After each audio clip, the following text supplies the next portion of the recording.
அப்படி என்னதான் வச்சிருக்கீங்க? முதல்ல காட்டுங்க. என்ன வச்சிருக்கீங்க?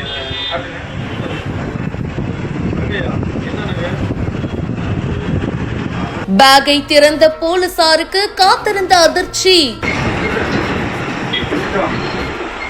இதுதான் பில்லு இப்ப கையில வச்சிருக்கீங்களா? பில்லு இல்ல, இப்ப பில்லு இருக்கா? பில்லு இல்ல. எத்தனை கிராம் மொத்தம்?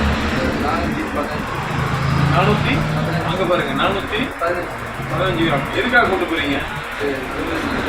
எந்த பில்லுமே இல்லாம எது கொண்டு போறீங்க? Jewellery shape. எந்த ஜுவல்லரி? நீங்க பண்ணிட்டு வரீங்க. இவ்வளவு 415 கிராம் இடுப்புல கட்டிட்டு வரீங்க. ஷேப்பா இருக்குமா?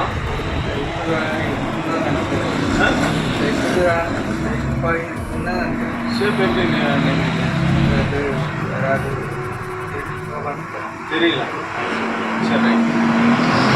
கேரளால இருந்து இந்த நபர் என்ன நேக்காய் எடுத்துட்டு வந்திருக்காரு பாருங்க. நீங்க எப்படி எடுத்துட்டு வந்தாலும் நாங்க இப்படின்றதுக்குள்ள கண்டுபிடிப்போன்னு இப்போ காவல்துறையினர் அதிரடியா சோதனை பண்ணி கண்டுபிடிச்சிருக்காங்க. தமிழக கேரளா எல்லையான வாளையார் சோதனை சாவடியில இப்போ காவல்துறையினர் சோதனை பண்ணியிருக்காங்க. கேரளா திருச்சூர்ல இருந்து கோவை நோக்கி ஒரு கேரள அரசு பேருந்து வந்திருக்கு. அதுல உரிய டாக்குமெண்ட்ஸ் எல்லாம் இல்லாம 415 கிராம் தங்க மோதிரங்களை அந்த மாநிலத்தை சேர்ந்த ஒரு நபர் எடுத்துட்டு வந்திருக்காரு. அவர்கிட்ட நடந்த இன்வெஸ்டிகேஷன்ல திருச்சூர்ல நகைக்கடை நடத்திட்டு வராரு அப்படின்னும் உரிய ரசீதுகள் மற்றும் ஆவணங்கள் இல்லாம கோவையில இருக்கிற சிறு நகை கடைகளுக்கு சப்ளை செய்யறதுக்காக இந்த மோதிரங்களை எடுத்துட்டு வந்திருக்காரு அப்படின்னும் தெரிய வந்திருக்கு.